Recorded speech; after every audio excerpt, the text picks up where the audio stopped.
Plus का नया आविष्कार eco plus hexa power TMT इसकी प्रीमियम क्वालिटी व उन्नत जंग रोधक क्षमता दे बेजोड़ मजबूती। इको प्लस सीमेंट और स्टील, इस पर है देश को भरोसा। नमस्कार, आप देख रहे हैं लोकमंच न्यूज और मैं हूं आपके साथ सत्यम गौर। कानपुर नगर में हॉस्पिटलों पर गिरी गाज के बाद अब ये आंच सीधा लखनऊ पहुंच गई है। लखनऊ के सन हॉस्पिटल पर भी कार्रवाई हुई है। बड़ी खबर हम आपको बता रहे हैं, आपको लगातार हम खबरों से रूबरू करा रहे हैं कि कहां कहां कार्रवाई हुई है। लोकमंच की खबर का लगातार असर देखने को मिल रहा है। लोकमंच की खबर का एक बार और असर हुआ है लखनऊ में, जहां पर आपको बताते चले कि सन हॉस्पिटल पर भी कार्रवाई हुई है। इससे पहले कानपुर नगर में कई जगह हॉस्पिटल्स पर कार्रवाई हुई है और अब सन हॉस्पिटल पर भी कार्रवाई हुई है। लखनऊ से अहम आपको खबर बता रहे हैं। लगातार इस हॉस्पिटल की शिकायतें मिल रही, जिस पर संज्ञान लेते हुए अब इस हॉस्पिटल पर भी कार्रवाई कर दी गई है। और इस खबर पर ज्यादा जानकारी के साथ लखनऊ से हमारे संवाददाता निखिल हमारे साथ सीधा जुड़ गए हैं। निखिल, सन हॉस्पिटल पर क्या कुछ कार्रवाई की गई है? लोकमंच की खबर का असर हुआ। एक बार फिर आपको बता दें पूरा मामला क्या है। पूरा मामला ये, सुल्तानपुर की एक महिला पेशेंट जो आती है लखनऊ में अपना इलाज कराने, वो लोहिया अस्पताल जाती है, लेकिन कहीं ना कहीं सन हॉस्पिटल के जो दलाल होते हैं वो उसको पेशेंट को सन हॉस्पिटल ले आते हैं, जहां 2-3 दिन जब महिला का इलाज होता है उसके बाद उसका बिल 3.5 से 4 लाख का बना दिया जाता है। जब पीड़ित जो है उनसे बिल मांगता है तो वो बिल नहीं देते हैं और कहीं ना कहीं उनको जब वो बिल मांगते हैं तो बिल नहीं देते हैं और सन हॉस्पिटल के संचालक उनके साथ पीड़ित परिवार के साथ मारपीट करते हैं। इसी सब को लेकर जब पीड़ित परिवार थाने पहुंचता है वहां पे कहीं ना कहीं मुकदमा दर्ज होता है। लेकिन सन हॉस्पिटल की बात करें तो कहीं ना कहीं लगातार सन हॉस्पिटल जी बोलिए निखिल, आवाज आ रही है आपकी, प्रॉपर आ रही है, बोलिए। कहीं ना कहीं सन हॉस्पिटल लगातार कोरोना काल में भी अपनी चर्चाओं में रहा है। कभी पत्रकारों से अभद्रता करता है, कहीं बदतमीजी से, हर तरह से इनको पर लॉकडाउन में भी सन हॉस्पिटल पर मुकदमा दर्ज हो चुका है। जी, इससे पहले भी सन हॉस्पिटल पर मुकदमा दर्ज हुआ, लेकिन अब फिर एक बार सन हॉस्पिटल में कार्रवाई हुई है। आपको बताते चले कि एक पीड़ित परिवार से यहां पर जबरन पैसे वसूलने का आरोप लगाया गया था, जिसके बाद ये पूरा मामला थाने तक पहुंचा और इसके बाद अब इस पूरे मामले को लेकर कार्रवाई भी की गई है। इसके साथ ही आपको एक और जानकारी दी दें कि इस पूरे मामले को लेकर सीमो ने हॉस्पिटल से रिकॉर्ड भी मांगे थे। और क्या कुछ कार्रवाई हुई है? ऐसे कितने हॉस्पिटल हैं जो इसी तरीके से काम करते हैं?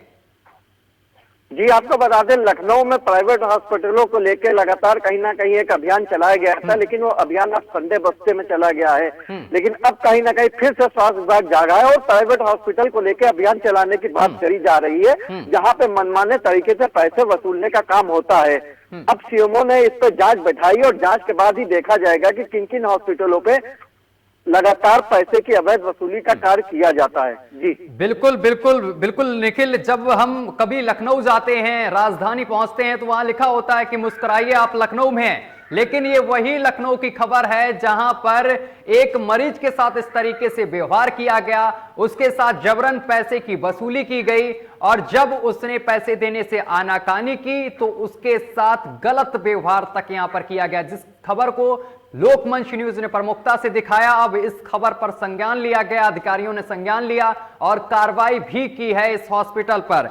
इसके साथ ही अगर निखिल बात की जाए कानपुर की, तो कानपुर में भी आज कार्रवाई हुई है। लगातार लोकमंच इस खबर को दिखाता रहा है और अब कानपुर में भी 4 हॉस्पिटल जो कल्याणपुर के बताए जा रहे हैं, वहां उन हॉस्पिटल्स को सीज कर दिया गया है। ऐसे और कितने हॉस्पिटल लखनऊ में हैं जो इसी तरीके से काम कर रहे हैं और कुछ हॉस्पिटल्स के पास कागज भी नहीं है, डॉक्यूमेंट्स भी नहीं है और फिर धड़ल्ले से चल रहे हैं। जी, आपको बता दें राजधानी लखनऊ में कई हॉस्पिटल को लेकर कहीं ना कहीं लखनऊ के डीएम अभिषेक प्रकाश ने कार्रवाई की है। बात करें 3 से 4 हॉस्पिटल को सीज करने की बात करी गई थी, उनको सीज भी किया गया है। लेकिन अब जिस तरह से सब हॉस्पिटल ने एक पेशेंट को लेके बिल मांगने पे बिल नहीं दिया और उनके साथ मारपीट की है, इन्हीं सब चीजों को लेके गोमती नगर में उनके खिलाफ मुकदमा भी दर्ज हो चुका है। और कहीं ना कहीं सन हॉस्पिटल का लाइसेंस रद्द करने की बात करी जा रही है और लाइसेंस रद्द भी कर दिया गया है। लेकिन अब देखने वाली बात ये होगी कि अब सन हॉस्पिटल के जो संचालक है उनकी गिरफ्तारी कब तक होती है। बिल्कुल, सन हॉस्पिटल के संचालक की गिरफ्तारी कब तक होती है, बड़ा सवाल है। लेकिन तस्वीरें हम साफ तौर पर आपको दिखा रहे हैं। इस विंडो में देखिए, ये सन हॉस्पिटल है, इसमें आप भूल कर भी ना जाएं, क्योंकि यहां पर जो मरीज पहुंचते हैं उनके साथ अभद्रता होती है और उनसे जबरन पैसे वसूले जाते हैं। वो वही हॉस्पिटल है लखनऊ का जहां पर इस तरीके का व्यवहार किया जाता है, और इस खबर को लगातार लोकमंच न्यूज ने प्रमुखता से दिखाया और अब इस खबर पर कार्रवाई हुई है। अब आपको बताते चले कि इस हॉस्पिटल पर मुकदमा भी दर्ज है और इसके साथ ही अब सन हॉस्पिटल के संचालक की गिरफ्तारी का इंतजार है कि आखिर इस हॉस्पिटल के संचालक की कब गिरफ्तारी होती है। और इसके साथ ही निखिल, इस हॉस्पिटल के और कौन कौन कर्मचारी इसमें संलिप्त थे जिनका नाम इसमें सामने निकल कर आया है? जी, इसमें हॉस्पिटल के कई कर्मचारी जैसे स्टाफ को लेकर बात करी जा रही है जिन्होंने पीड़ित के साथ मारपीट करी है, और कुछ डॉक्टर की भी बात करी जा रही है। लेकिन अब जांच की विषय की बात है, जांच में क्या निर्णय निकल के आता है, किन लोगों ने उन पीड़ित परिवार के साथ मारपीट की है और किन लोग इसमें थे। हालांकि संचालक के ऊपर मुकदमा दर्ज कर लिया गया है, लाइसेंस भी रद्द कर दिया गया है, अब जांच की बात होगी। लेकिन सबसे बड़ी बात यह आ रही है सामने, साफ तौर से सरकार ने कह रखा है अगर पीड़ित परिवार अपना इलाज कराने आता है, अगर वो बिल मांगता है तो उसको बिल जो है सरकार को मुहैया कर लेना चाहिए। लेकिन जिस तरह से सन हॉस्पिटल ने बिल ना देने के बजाय उनके साथ मारपीट करी है, तो कहीं ना कहीं इसमें सरकार की भी छवि खराब होती है। और अब देखने वाली बात यह होगी जब इनके ऊपर मुकदमा कर लिया गया है। सबसे बड़ी बात यह है, लोकमंच ने प्राथमिकता से खबर दिखाई है, अगर खबर ना चलाई जाती तो क्या सन हॉस्पिटल के ऊपर मुकदमा होता या उनके ऊपर कोई कार्रवाई होती?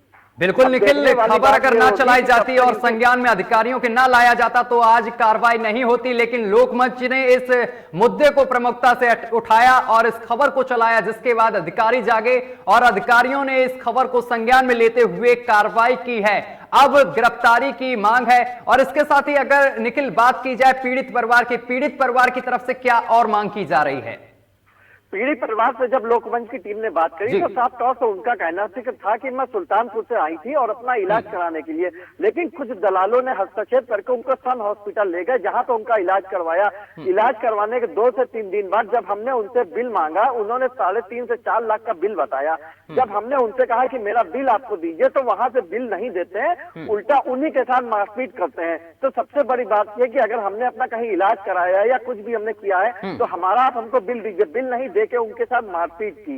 उसके बाद जब वो लोग गोमती नगर थाने में जाते हैं तो कहीं ना कहीं आनाकानी होने के बाद जब मामला मीडिया में लोकमंच टीम के साथ द्वारा मामला उठाया जाता है और उसके बाद कहीं ना कहीं इस पे हस्तक्षेप होता है, तब संचालक के खिलाफ मुकदमा दर्ज होता है। लेकिन मुकदमा दर्ज किया है, अब देखने वाली बात ये होगी कि कब तक उनकी गिरफ्तारी की जाती है। गिरफ्तारी कब तक की जाती है, ये बड़ा सवाल है। लेकिन आपको बताते चले कि इससे पहले भी लगातार कई ऐसे हॉस्पिटल हैं जिनके खिलाफ कार्रवाई होती आई है, लेकिन ये भी मामला लगातार लोकमंच ने उठाया, जिसके बाद इस हॉस्पिटल पर भी कार्रवाई हुई है। फिलहाल बहुत बहुत शुक्रिया हमारे साथ जुड़ने के लिए, तमाम जानकारी साझा करने के लिए। तो सन हॉस्पिटल पर भी कार्रवाई हो गई है। सन हॉस्पिटल पर आरोप है कि पीड़ित परिवार से जबरन पैसे वसूले गए, उसे बिल भी नहीं दिया गया, साथ ही उसके साथ मारपीट की गई, जिसके बाद पूरे मामले को लेकर पीड़ित परिवार थाने पहुंचा और थाने में पूरे मामले की तहरीर दी गई और जिसके बाद अब इस हॉस्पिटल पर कार्रवाई की गई है। शायद इस हॉस्पिटल का लाइसेंस भी रद्द किया जा सकता है। इसके साथ ही आपको यह भी बताते चले कि आज कानपुर नगर में भी कई हॉस्पिटल्स पर गाज गिरी है। फिलहाल मेरे साथ अभी के लिए बस इतना ही। देश दुनिया की तमाम खबरें देखने के लिए देखते रहिए लोकमंच न्यूज।